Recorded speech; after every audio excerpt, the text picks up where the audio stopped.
नमस्कार, आप देख रहे हैं आज तक। आपके साथ मैं हूं सईद अंसारी। स्वागत है आपका मुंबई मेट्रो में। महाराष्ट्र से इस वक्त एक बड़ी खबर आ रही है। बीजेपी के पूर्व सांसद धनंजय महाडिक की बेटी की शादी में कोरोना गाइडलाइंस की जमकर धज्जियां उड़ी हैं। गाइडलाइंस की धज्जियां उड़ाने के मामले में पुणे पुलिस ने केस भी दर्ज कर लिया है। और ये आज तक की खबर का असर हुआ है, क्योंकि आज तक पर हमने ये खबर दिखाई थी। शादी में कई बड़े नेता और वीवीआईपी बिना मास्क के नजर आए थे। कोरोना गाइडलाइंस की धज्जियां उड़ी थी। शादी समारोह और रिसेप्शन में बड़ी संख्या में बाराती थे और गेस्ट हाउस में ये लोग लुके थे। बिना मास्क के कई लोग यहां पहुंचे थे। पंकज खेलकर, सीधे हम पंकज के पास आपको लिए चलते हैं। पंकज, कई बड़े नेता यहां पर मौजूद थे। कौन से वो नेता थे? वही ये नेता थे जो बाहर तो आकर लोगों को सलाह देते हैं, लेकिन खुद आती है तो नहीं मानते।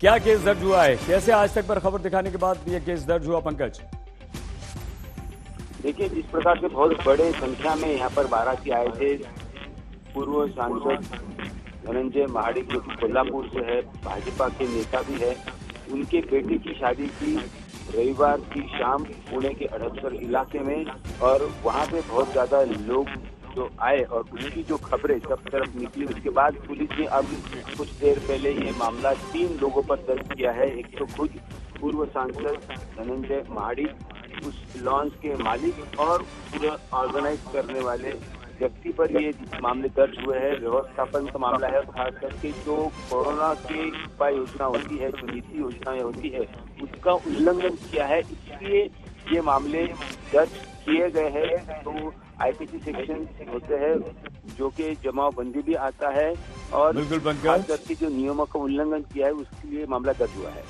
बहुत धन्यवाद पंकज। पंकज खेलकर हमारे संवाददाता जानकारी दे रहे थे। पंकज ने यह खबर भेजी। आज तक पर खबर दिखाई गई, जो तस्वीरें आप देख रहे हैं, और इसके बाद ये मामला दर्ज किया गया। इसमें नेता, पूर्व मंत्री, पूर्व मुख्यमंत्री, तमाम लोग मौजूद।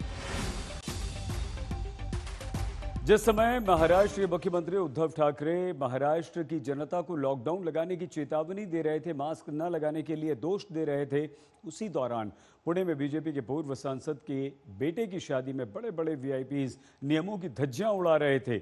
मास्क नहीं था, सोशल डिस्टेंसिंग नहीं थी। इस शादी में एनसीपी के चीफ शरद पवार पहुंचे थे। पूर्व मुख्यमंत्री महाराष्ट्र के देवेंद्र फडणवीस वहां पर मौजूद थे, जिनकी तस्वीर अभी हमने आपको दिखाई। शिवसेना के सांसद संजय राउत थे, अरविंद सावंत मौजूद थे। इनके अलावा कई सारे वीवीआईपीज, नेता, मंत्री, पूर्व मंत्री इस शादी में कोरोना नियमों की धज्जियां उड़ा रहे थे।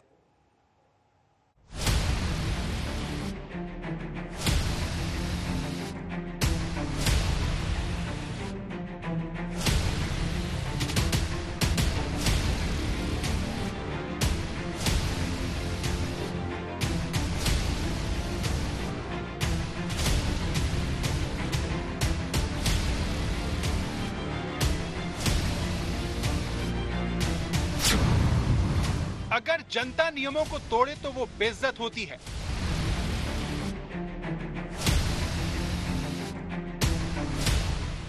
लेकिन अगर नेता ही कोरोना की आग को भड़काएं तो फिर क्या होता है?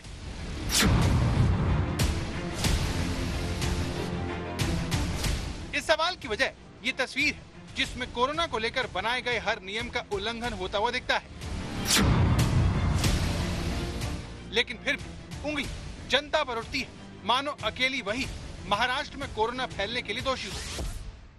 लॉकडाउन चाहिए, हाँ या ना? अरे भाइयों और बहनों, आप जो कह रहे हैं, मेरी आवाज आप तक आ रही है, लेकिन आपकी आवाज नहीं आ रही है। इसलिए मैं आने वाले कुछ दिन आपसे ये उत्तर अपेक्षित कर रहा हूं। कैसे? मैं देखूंगा, आते जाते हुए देखूंगा, मेरे जो लोग हैं उनसे बातचीत करूंगा। रविवार को महाराष्ट्र के मुख्यमंत्री उद्धव ठाकरे ने तल्ख अंदाज में जनता को चेताया। बोले, अगर नियमों का पालन नहीं किया तो लॉकडाउन के लिए तैयार रहे। जिन लोगों को लॉकडाउन नहीं चाहिए वो मास्क पहनेंगे, जिन लोगों को मास्क लॉकडाउन चाहिए वो मास्क नहीं पहनेंगे। सिंपल है। लॉकडाउन अगर नहीं चाहिए तो जो 3 चीज हमेशा मैं कहते आ रहा हूं, मास्क पहनिए, हाथ धोइए और एक दूसरे से एक सुरक्षित अंतर रखिए। लेकिन क्या वाकई में ये सच्चाई है? क्या जनता की वजह से ही नौबत लॉकडाउन तक पहुंच चुकी है? लॉकडाउन ये उपाय नहीं है, लेकिन ये जबरन हमें लगाना पड़ रहा है क्योंकि लोग सुनने के मूड में नहीं है। पुणे में रविवार को हुई वीवीआईपी पार्टी आपको महाराष्ट्र में सबका साथ कोरोना का विकास की दास्तां सुनाएगी।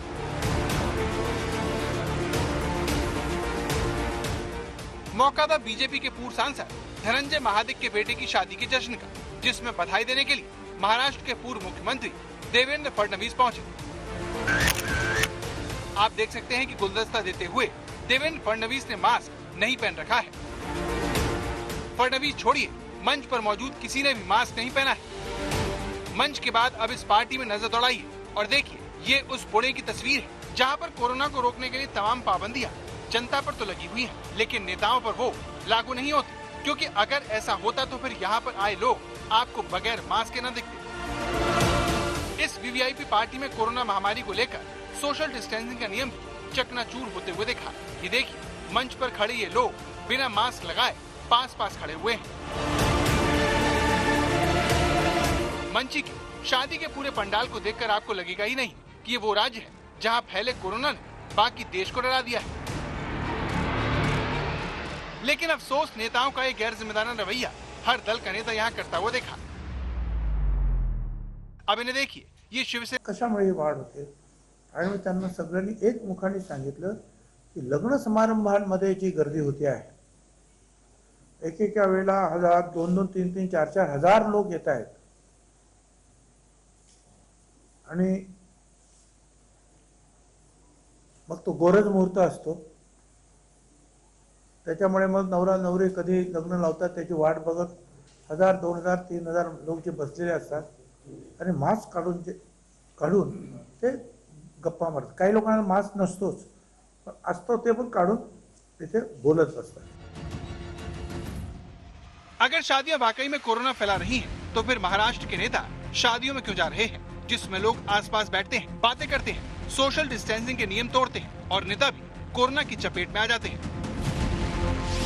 छगन भुजबल भी कोरोना पॉजिटिव पाए गए, जिसके बाद एनसीपी खेमे में शरद पवार को लेकर चिंता बढ़ गई है, जो भुजबल के साथ ही शादी में शामिल हुए थे। उद्धव कैबिनेट में अब तक 5 मंत्री कोरोना की चपेट में आ चुके हैं। मुख्यमंत्री, सांसद, विधायक और पार्टी चीफ होना एक बड़ी जिम्मेदारी होती है। जनता अपने नेता को देखती है और बर्ताव करती है। ये बात जर्मन चांसलर बखूबी समझती है। इसीलिए भाषण देने के बाद जब उन्हें एहसास हुआ कि उनका मास्क माइक के पास छूट गया है, तो वो दौड़ती हैं और मास्क पहन लेती हैं। सोचिए, मर्केल जब जर्मनी मास्क पहनने की लोगों से अपील करेंगे तो उनकी बात को भला कौन नहीं मानेगा। पंकज खेलकर के साथ आज तक ब्यूरो। और इन सब के बावजूद महाराष्ट्र में जनता कोरोना को गंभीरता से बिल्कुल ले नहीं रही है।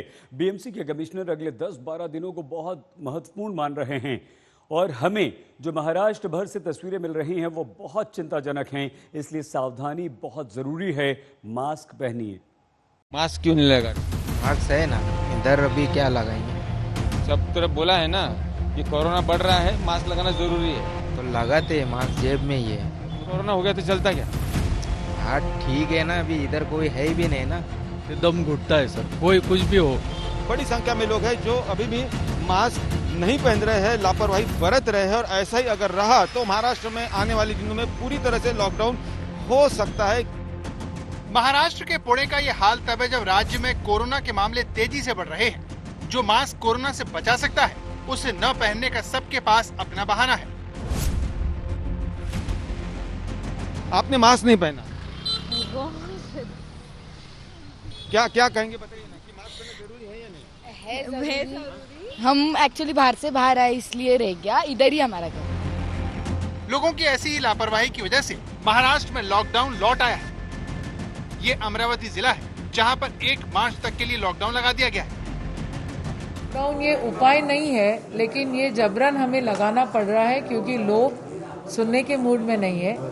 2 दिन का जनता कर्फ्यू कलेक्टर ने अनाउंस करने के बाद भी लोग रास्ते पे दिख रहे हैं।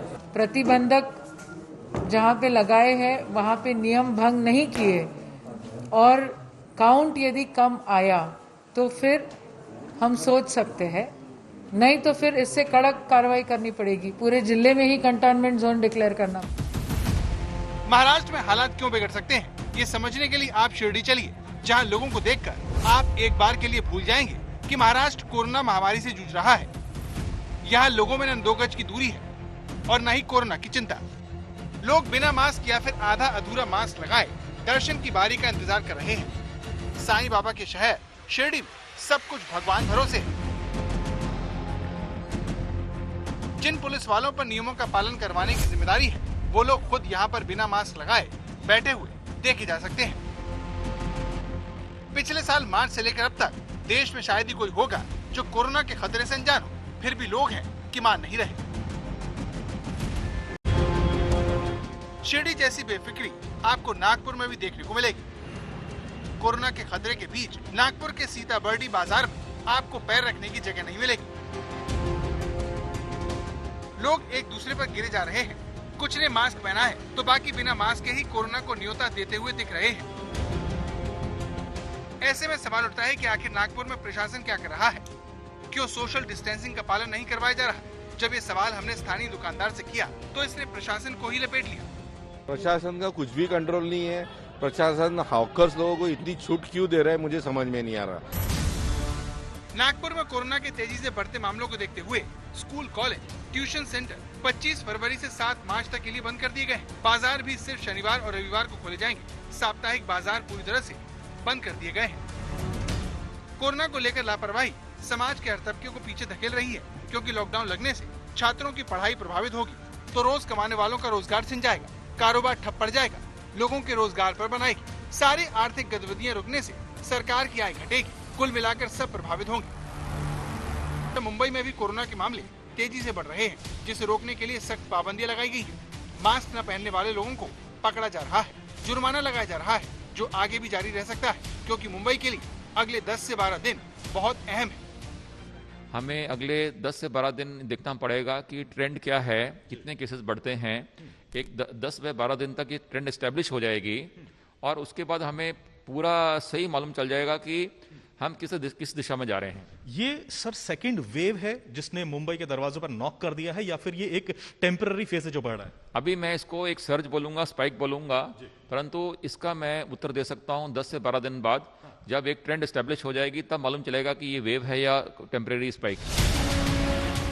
मुंबई में लॉकडाउन का मतलब देश को बड़ा आर्थिक नुकसान है। ऐसे में रास्ता सिर्फ कोरोना से बचा है, जिससे निपटने के लिए जनता और नेता दोनों को आगे आना होगा। पंकज उपाध्याय के साथ मुस्तफा शेख, मुंबई, आज तक।